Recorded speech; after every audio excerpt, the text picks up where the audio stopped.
एक कार्यक्रम में सामने एक विधायक बैठे, मुझे पता नहीं किस पार्टी के थे। मैंने ऐसे पूछ लिया, मैंने कहा साहब कांग्रेस में हो? बोलो नहीं, बीजेपी में है, कांग्रेस में आधे घंटे पहले थे। पता ही नहीं लग रहा कौन किधर से आ रहा किधर जा रहा है। और ये समस्याएं आने जाने की थोड़े दिन की हैं, फिर इंडिया डिजिटल हो जाएगा तो ये सांसद और विधायक आपको अमेजन और फ्लिपकार्ट पे मिलेंगे। और पुराने और रिटायर्ड विधायक सांसद भी निराश न हो, वो अपने आप को OLX पर डाल सकते हैं। कि देखता हूं कई लोग सपरिवार आए हैं और होना भी चाहिए। आप शादीशुदा हो तो पत्नी को साथ रखा करो, वरना मन की बात भी रेडियो से करते फिरोगे।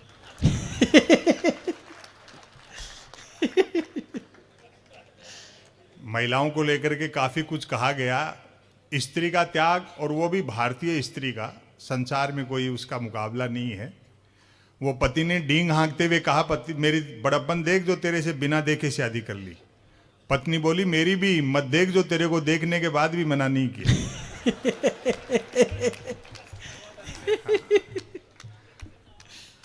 हाँ, आपा तो के जी देखो शेखावाटी का आदमी यहाँ सेंस ऑफ उम्र खून में है। जितनो आदमी सहज रहेगो उतनो ही आनंद है।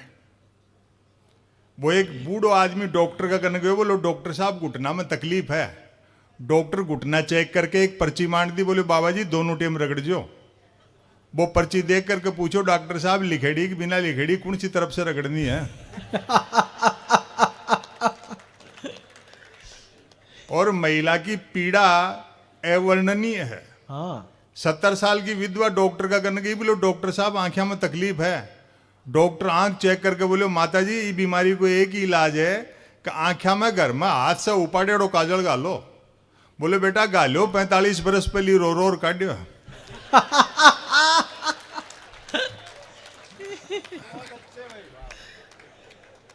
तो जो भुगता है वो ही जाने है जी।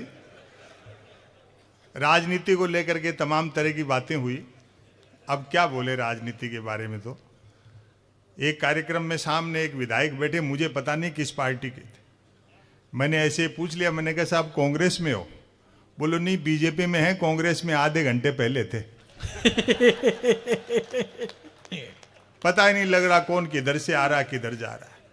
और ये समस्याएं आने जाने की थोड़े दिन की हैं, फिर इंडिया डिजिटल हो जाएगा तो ये सांसद और विधायक आपको अमेजन और फ्लिपकार्ट पे मिलेंगे। और पुराने और रिटायर्ड विधायक सांसद भी निराश न हो, वो अपने आप को OLX पर डाल सकते हैं।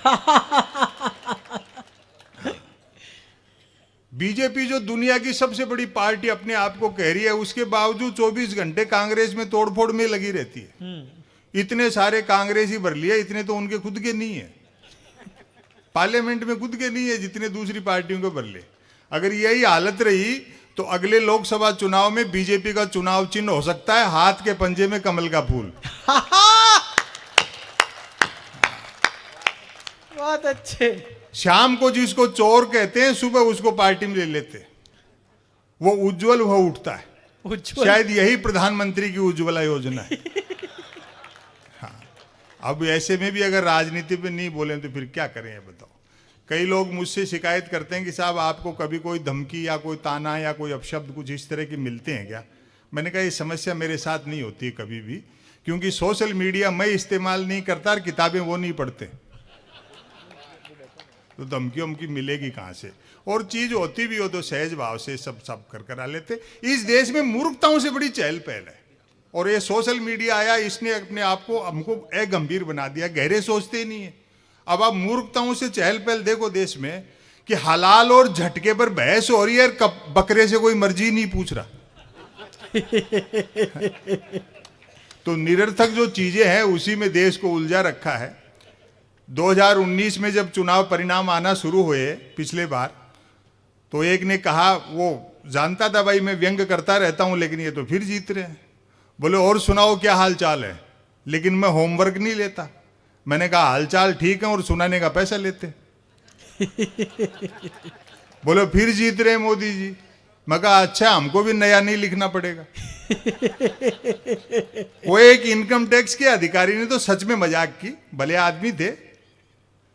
बोले किसी दिन छापा वापा वाले भिजवा देंगे, इतना तीखा मत बोला करो। मैंने कहा साहब भिजवा दो। एक हिंदी लेखक के घर में लाइब्रेरी में गबन के नाम पर प्रेमचंद के गबन उपन्यास के अलावा क्या मिलेगा? क्या बात। और अगली जो बात मैंने की, तालियां उस पे उठेंगी। फिर भी मैंने कहा जबरदस्ती ऊपर के दबाव में किसी को भिजवाओगे तो हम भी बीजेपी ज्वाइन कर लेंगे। बहुत अच्छे। एक लघु कथा मैं आपको सुना। स्वागत भाई साहब। मीडिया के लोग यहां बैठे हैं। चलो, इस लोकसभा चुनाव के बाद बैठने तो लगे, अब तक तो लेटे हुए थे। क्या कहने, वाह वाह वाह वाह वाह। मजाक कर रहा हूं, बुरा मत मानना। मीडिया खबरों को किस तरह से तानता है। एक जमाना था धर्मयुग, साप्ताहिक हिंदुस्तान, दिनमान, सारिका, रविवार और अखबारों में अलग से साहित्य का पन्ना आता था। अब आपको कुछ नहीं मिलेगा। धर्म है, क्रिकेट है, सुडोकू है, यही सब भरे रहते हैं उसमें। कहीं साहित्य, कला, संस्कृति दिन दिखेंगी आपको। मोटा मोटी अखबार अब 3 चीजों के लिए पढ़ा रहे हैं: बिजली कटौती, उठावना और राशिफल। और रोज नए निकलते हैं। एक दिन तो अखबार के दफ्तर से 2 लोग आ गए, बोले संपत सरल जी नया अखबार लॉन्च कर रहे हैं, आप भी ग्राहक बन जाओ। अखबारों का आप कोई पाठक तो बनता नहीं, ग्राहक ही बनते। क्या कहने, वाह वाह वाह वाह। 1 रुपए में 16 पेज। और जो मैंने जवाब दिया, मैंने कहा भैया रुपया चाहे 1 की जगह 2 ले जाए, लेकिन 16 पेज खाली दे जाया कर।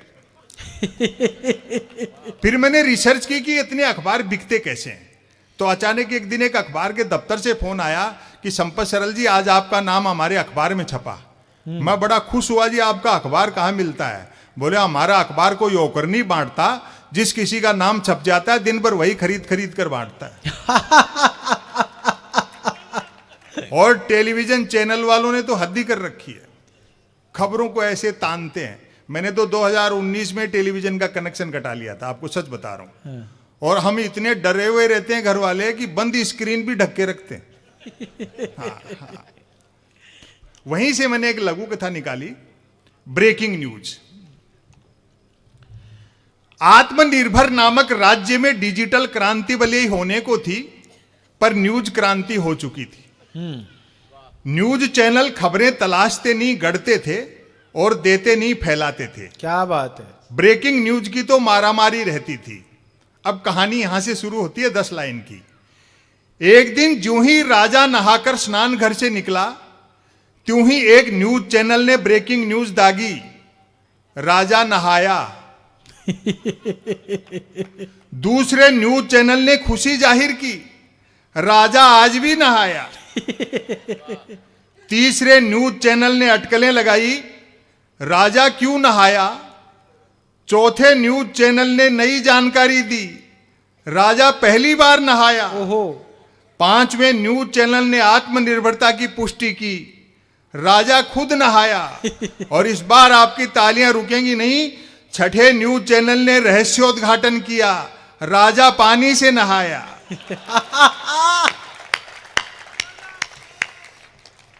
7वें न्यूज चैनल ने ब्रेकिंग न्यूज में गर्मी भरी, राजा गर्म पानी से नहाया। 8वें न्यूज चैनल ने स्थिति और साफ की, राजा साफ पानी से नहाया। 9वें न्यूज चैनल ने गुप्त जानकारी दी, राजा स्नान घर में नहाया। और 10वें न्यूज चैनल ने राहत भरी ब्रेकिंग न्यूज चलाई, राजा आज तो नहाया। और व्यंग का इतना असर होता है, सच में एक कवि सम्मेलन में सामने से एक श्रोता खड़ा हुआ, उसकी बात पर आप तालियां बजाना, कितने जागरूक हैं लोग। बोले संपत सरल जी इसमें 11वीं ब्रेकिंग न्यूज और जोड़ो, राजा गीले पानी से नहाया। जब जो कुछ होना चाहिए वह न हो करके जो नहीं होना चाहिए वह होता है, तो व्यंग पैदा होता है। क्या बात है। 2-3 लोग ताली बजा रहे हैं, आप भी रहने दो। नहीं ऐसे लगता है ना पूरी भीड़ का लोड 2-3 लोगों पे आ गया। हाँ, वरना एक जमाना ऐसा था जब मैं भी प्यार प्रेम की कविताएं लिखता था। ओहो। जब तक अक्ल दाढ़ नहीं निकली थी। उबासी के बहाने भी किसी लड़की के दांत दिख जाते तो मैं 5-7 गजलें लिख मारता था, भले ही वो उबासी मुझको देख करके ले रही होती थी। और एक निवेदन कर दूं, माताएं बहनें बैठी हैं, प्रकृति के, कुदरत के, सृष्टि के नियम बदल सकते हैं, औरत के प्रति पुरुष की मानसिकता नहीं बदल सकती। बात अच्छी लगे तो आपको ताली बजानी है, इनके तो खिलाफ बोल रहा हूं। प्रकृति के, कुदरत के, सृष्टि के नियम बदल सकते हैं, औरत के प्रति पुरुष की मानसिकता बदल ही नहीं सकती। मर्द की फितरत होती है, अर्थी के रास्ते में भी औरत मिल जाए तो 80 साल का मुर्दा भी वाइब्रेशन मोड पर आ जाता है। लेकिन इतना भी तय है कि शादी होते प्यार का बुखार उतर जाता है। हाँ, जैसे ही ब्याह की कुनेन खाई, प्यार का मलेरिया गायब। मेरे एक मित्र ने प्रेम विवाह किया, नाम नहीं बताऊंगा वरना आप समझ जाओगे, अरुण जेमनी के लिए कह रहा हूं। हाँ, हालांकि एक हरियाणा के आदमी ने प्रेम विवाह किया, बात तो यहीं खत्म हो जानी चाहिए। प्यार के दौरान जिस लड़की के साथ जो कंकर झील में फेंके थे, शादी के बाद दाल में निकल रहे।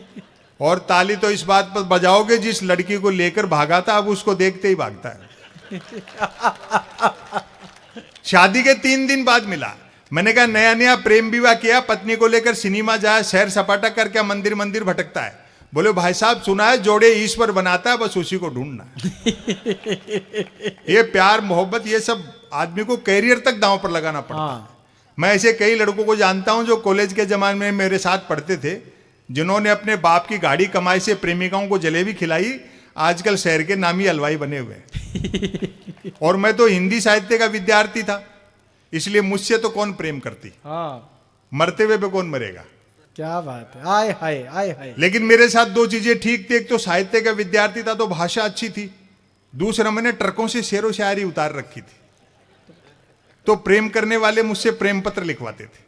और मैं जिसके प्रेम पत्र लिख देता था उसके 2 नतीजे जरूर निकलते थे, या तो उसकी शादी हो जाती थी या फिर वो पिटता था। हालांकि बात एक ही है। आज भी कई मिलते हैं अपनी पत्नी और बच्चों के साथ जो मेरे प्रेम पत्रों की वजह से ब्याहे गए, मुझे देखते ही दांत पीसते हैं कि नालायक जॉर्ज बुश एक अच्छी खासी अमेरिकी फौज को इराक में उलझा दिया। हिंदुस्तानी आदमी आम दिन तो छोड़ो, 14 फरवरी को वैलेंटाइन डे आता है, उस दिन तक सुख से प्रेम नहीं कर सकता। 14 फरवरी को श्री राम सेना वाले तो ये कहते थे कि जो भी प्रेम करता हुआ मिला उसको पीटेंगे, और सरकार पुलिस को ये कह देती कि देखो इस दिन कोई प्रेम से वंचित नहीं रह जाए। जो प्रेम करते हुए मिलते हैं उनको तो श्री राम सेना वाले पीटते हैं, जो नहीं करते उनको पुलिस वाले पीटते हैं। ये वैलेंटाइन डे वगैरह हैं क्या? मेरे ख्याल से वैलेंटाइन डे एक सोने का हिरण है, जिसे बाजार के जंगल में उन कंपनियों ने छोड़ रखा है जो धनुष बाण का बिजनेस करती है। क्या जिंदाबाद संपत जी, वाह वाह। कबीर को, सूर को, तुलसी को, मीरा को पढ़ो तो पता लगे प्रेम दर्शन का विषय, प्रदर्शन का विषय नहीं। कहने जिन नौजवानों के कंधों पर चुनौतियां हैं, देश की, समाज की, परिवार की, कैरियर की, एक निवेदन कर दूं, कोई प्यार मोहब्बत जैसी बात नहीं। सब ये मीडिया, सोशल मीडिया का खेल है कमाई का। समय बदल गया, समा का स्थान ट्यूबलाइट ने ले लिया। परवाना जलने की गरज से जाता है तो छिपकली खा जाती है। पूरी दुनिया में आप इस समय देख लो, ये सारी समस्याएं भारत की नहीं है जिन पर हम व्यंग कर रहे हैं। हमास का इजराइल से युद्ध चल रहा है, यूक्रेन और रशिया उलझे हुए हैं। ये सारा झगड़ा किसका है? ये झगड़ा है, 2 चीजें होती हैं, बाजार और बाजारवाद। बाजार हर युग की जरूरत है। जब हम सभ्य कम थे तब भी बाजार था। दोनों में अंतर ये है, बाजार का मतलब है जरूरत के हिसाब से चीजें बनाना, और बाजारवाद का मतलब है चीजें बना करके जरूरत पैदा करना। क्या कहने। वैक्सीन बना ली, बीमारी फैलाओ, हथियार खूब पड़े, युद्ध करवाओ, जिस दिन उनका काम हो जाएगा उस दिन कोई नया फंडा ले आएंगे। तो जो जीवन है उसको मौलिक रूप में जीना चाहिए, और गैर जरूरी और ये सारी चीजें हैं इनको गांधी समझते थे, उसी रास्ता वही ठीक है। विचारों से पारंपरिक प्रगतिशील रहो और जीवन पारंपरिक जीवन। क्या बात है, वाह वाह। एक रचना मैं आपको सुनाता हूं, समय की अपनी सीमाएं। सब लोगों ने पुरानी बातें सुनाई, समय ऐसा था वैसा था। देखिए, व्यंग का मतलब ये नहीं है कि सब कुछ खराब है। व्यंगकार इसलिए व्यंग करता है कि जो चल रहा है उसे बेहतर चाहिए। न पहले सब कुछ अच्छा था न अब सब कुछ खराब है। वो चिराग जैन कह रहे थे वहाँ होटल में, बोले देखिए भाई साहब क्या खराब जमाना आ गया। एक टाइम ऐसा था दिल्ली में बाजार में 5 रुपए लेके निकलता था और घंटे भर में बोरा भर के सामान ले आता था। मैंने कहा चिराग अब ये संभव नहीं है, क्योंकि हर दुकान में सीसीटीवी कैमरे लग गए। बहुत अच्छे। चीजें तो बदली हैं, बस इतना है कि हमने उस बदलाव की कीमत ज्यादा दे दी। एक्सप्रेस हाईवे से 10 किलोमीटर नीचे उतरो, हिंदुस्तान आज भी वही। क्या कहने। 15 रुपए में पानी की बोतल मिलती है तो तरक्की नहीं है। प्रजातंत्र के गालों पर तमाचे हैं कि सरकारें 75-77 साल में देश को शुद्ध पानी नहीं पिला पाई। वहीं से मैंने एक रचना निकाली। पुराने समय में सुविधाएं कम थी, सुख बहुत था, संघर्ष था तो रोमांच भी बहुत था। आज हमने क्या खोया, पुराना समय कैसा था, उसी का तुलनात्मक अध्ययन है। देखिए, स्वागत भाई साहब। और एक ये थोड़ा मोबाइल भी कम करो। आदमी के पंजे में मोबाइल क्या आया, आदमी खुद मोबाइल के पंजे में आ गया। हाँ, क्या साहब पूरी दुनिया धंधे पे लगी हुई है। यदि किसी ने कुछ एक अक्षरों तक की नेकी कर डाली हो तो उसको फेंकने के लिए ट्विटर से बेहतर यह दरिया नहीं है। जो कुछ नहीं कर सकता है वो भी ट्वीट कर सकता है, और एक बार जो ट्वीट करने लगता है फिर वो कुछ नहीं कर सकता। मैं तो सोशल मीडिया का लोहा उस दिन मान गया जब एक सज्जन ने यूट्यूब पर कवि सम्मेलन की एक ही क्लिप को साल में 100वीं बार सुना और नीचे गाली लिखी, लानत है संपसरल को, नालायक ने साल भर से रचना तो छोड़ो कपड़े तक नहीं बदले। किताबें पढ़ो, बड़ों के साथ बैठो, तब एक रचना। वे भी क्या दिन थे। लेकिन कुछ चीजें बदली भी हैं, जैसे भ्रष्टाचार में गिरावट आ गई। क्यों कलक साहब, आई गई होगी मेरे ख्याल से। भाई सही जानकारी तो प्रशासन के लोग ही दे सकते हैं। रेट डबल हो गई, गारंटी आधी है।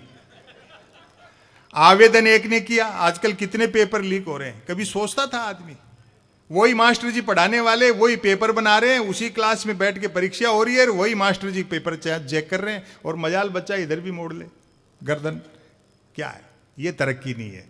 तरक्की ये नहीं है कि कितने फ्लाईओवर बने, कितने एक्सप्रेस वे बने, कितने हाईवे बने, कितनी गगनचुंबी इमारतें बनाई। तरक्की ये तो समय के हिसाब से सुविधाएं जुटाता आदमी। तरक्की यह है कि समाज में भय, लालच, ईर्ष्या, अहंकार, झूठ और बेईमानी कितने घटे। क्या बात, वाह। आवेदन एक ने किया, परीक्षा में दूसरा बैठा, इंटरव्यू तीसरे ने फेस किया, नौकरी मिली चौथे को और करता रहा पांचवा। वेतन छठे ने उठाया और पेंशन हुई सातवें की। अब ताली बजेंगी, जबकि सातवें की डेथ तभी हो गई थी जब पहले ने अप्लाई किया था। क्या बात। इस देश में कोई संकट नहीं है, सिर्फ चरित्र का संकट है। वो ठीक हो जाएगा, सब चीजें ठीक हो जाएंगी। वे भी क्या दिन थे। वे भी क्या दिन थे जब घड़ी एक आध के पास होती थी और समय सबके पास था। क्या कहने, वाह वाह वाह। और अगली पंक्तियों पर आपकी मोहब्बत मिलेगी। बड़े मनोयोग से इन्होंने कवि सम्मेलन जुटाया है। वे भी क्या दिन थे जब घड़ी एक आध के पास होती थी और समय सबके पास था। आज की तरह नहीं था कि फेसबुक पर 5000 दोस्त हैं और परिवार में बोलचाल बंद है। क्या बात है, वाह भाई साहब, वाह वाह वाह। सुरेंद्र शर्मा जी 55-60 साल से कवि सम्मेलन में सक्रिय हैं। 45 साल अरुण को हो गए, 37-38 साल से मैं भी हूँ, 40 साल से। उसके बावजूद आप 2 पैसे देते हो, हमारे घर चलते हैं, बच्चे अच्छी शिक्षा प्राप्त करते हैं, हम सुविधापूर्ण जीवन जीते हैं। उसके बावजूद ये कवि सम्मेलन हमारे लिए धंधा नहीं, एक मिशन है। क्या बात है। लोग घरों से निकलना बंद हो गए, अड्डेबाजी बंद हो गई, आपस का बोलचाल बंद हो गई। हमारी कोशिश रहती है mobile, internet, media, social media में उलझी पीढ़ी शब्दों से मोहब्बत करे, किताबों की तरफ लौटे, बुजुर्गों का सानिध्य हासिल करे। और अंतिम बात जो कहता हूं, महिला जागृति जो संस्थान है उसके लिए समर्थन करना आप। हमारी कोशिश रहती है mobile, internet, media, social media में उलझी पीढ़ी शब्दों से मोहब्बत करे, किताबों की तरफ लौटे, बुजुर्गों का सानिध्य हासिल करे। एक निवेदन कर दूं, दुनिया की कितनी भी एडवांस टेक्नोलॉजी हो, उजाला बनाया जा सकता है, धूप नहीं बनाई जा सकती। क्या कहने, वाह वाह वाह। तकनीक की सीमाएं हैं। तब देखें पुराना समय, तब मोबाइल तो क्या लैंडलाइन फोन तक नहीं होता था, अतः झूठ सिर्फ आमने सामने मिलने पर ही बोला जाता था। खान पान शुद्ध था और याददाश्त अच्छी थी। हर व्यक्ति को 7-7 पीढ़ियां याद रहती थी, अपनी भी और गाली गलौज होने पर दूसरों की भी।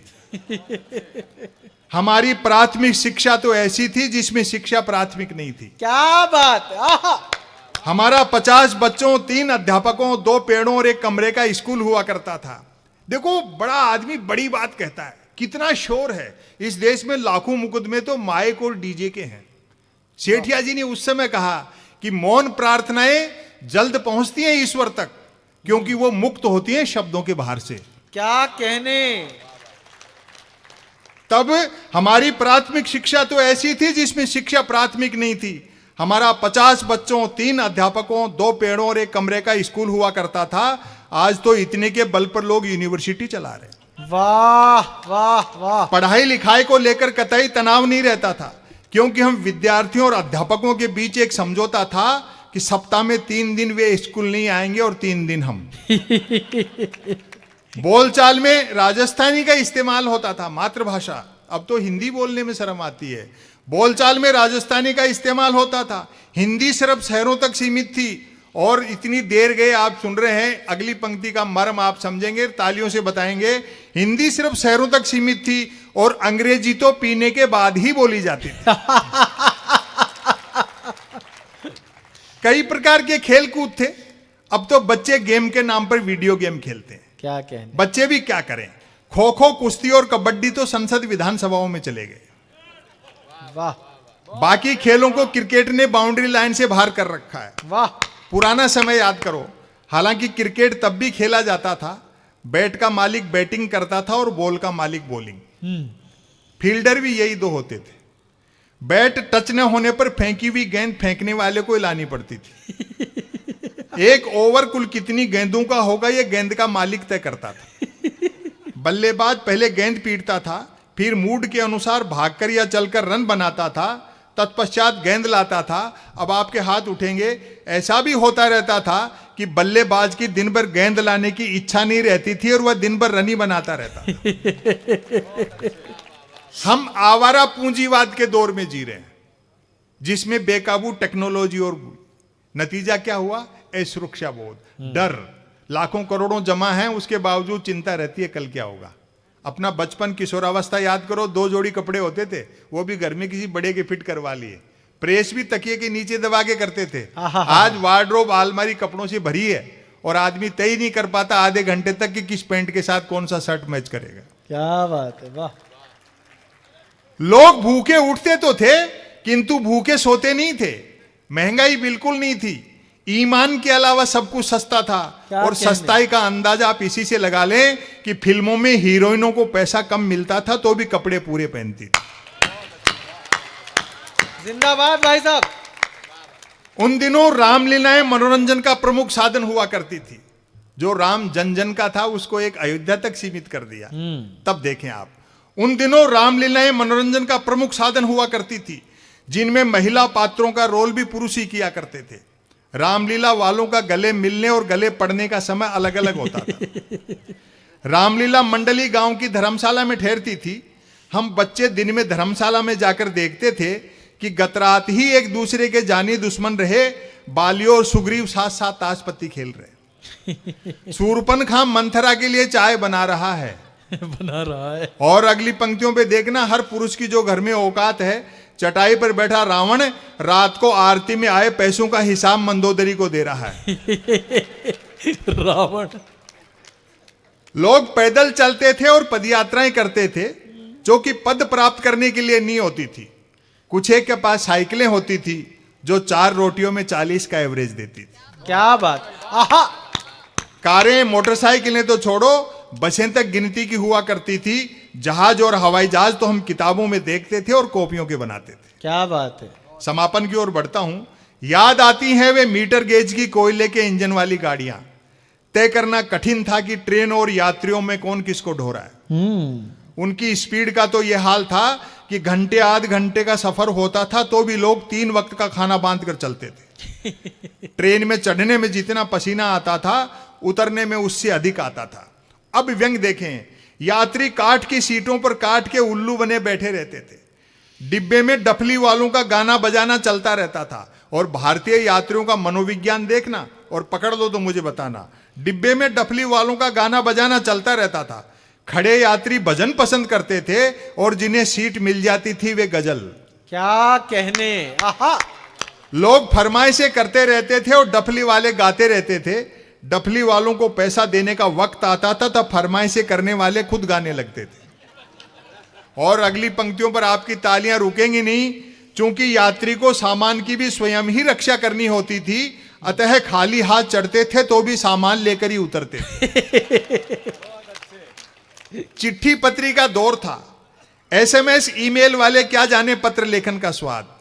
पत्रों में व्याकरण अशुद्ध होते हुए भी आचरण शुद्ध होता था। क्या कहने। मैंने तो स्वयं कई बार अपने पिताजी को चरण स्पर्श की जगह आशीर्वाद लिखा है। खत लिखता हूं खून से शाही न समझना, अर्थात प्रेम पत्र लाल शाही से लिखकर अपने खून से लिखा बताने का रिवाज तब भी था। हाँ। परिणाम भी वैसा ही निकलता था। जिन्होंने वैसे प्रेम पत्र लिख लिख कर कबूतर उड़ाए थे, आज बेचारे शादीशुदा और तोते उड़े हुए हैं। रात को 10 बजे भी सादा पानी बांटते हो। ये भी क्या करे, 8 बजे बंद हो जाती है। शादी से याद आया, तब शादियों में व्यर्थ का धूम धड़ाका और दिखावा नहीं होता था। बस 2-4 बाराती बैंड पर बजती बीन की धुन पर नागिन डांस कर लेते थे, क्योंकि तब बीन बनाने के लिए रुमाल ही 2-4 बारातियों के पास होते थे। क्या बात है। और इसके समापन का बंद है, वह टीवी नहीं रेडियो का युग था। कुछ भी कहो साहब, प्रधानमंत्री के मन की बात से रेडियो के तो अच्छे दिन आए, ये तो मानना पड़ेगा। जो है, पहली बार जब रेडियो पे मन की बात की तो राष्ट्रपति ओबामा थे। उन्होंने अमेरिका से बधाई दी कि मोदी जी आज तो आपको रेडियो पे देखा। वह टीवी नहीं रेडियो का युग था।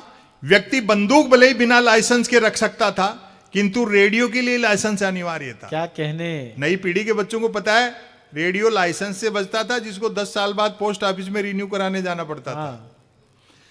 किंतु रेडियो के लिए लाइसेंस अनिवार्य था। याद आते हैं अमीन सयानी का बिना का गीतमाला, जसदेव सिंह की हिंदी कमेंट्री, कृष्ण कुमार भार्गव, देवकीनंदन पांडे और रामानुज प्रसाद सिंह के समाचार। और आपकी मोहब्बत मिलेगी, गर्दन झुकाकर बीबीसी तो ऐसे सुनते थे जैसे आज बीबीसी सुनते हैं। क्या बात है। बहुत मन से एकाग्र होकर के आपने सुना, बहुत आनंद आया। अंतिम पंक्ति में पढ़ करके अपनी जगह ले रहा हूं। जाते समय तालियां बजा देना, वरना पूरा फिर शुरू कर दूंगा। ये महिला जागृति समिति के नाम पर उनके लिए तालियां बजाना। इतने मनोयोग से इतना बड़ा काम किया। सच है, सच है, गन्ने का रस सूख जाए तो वह लाठी रह जाता है। तब हमारा जीवन कछुए की तरह था, आज हम खरगोश की तरह दौड़ रहे हैं, अर्थात भाग सब रहे हैं और पहुंच कोई नहीं रहा। क्या बात, वाह।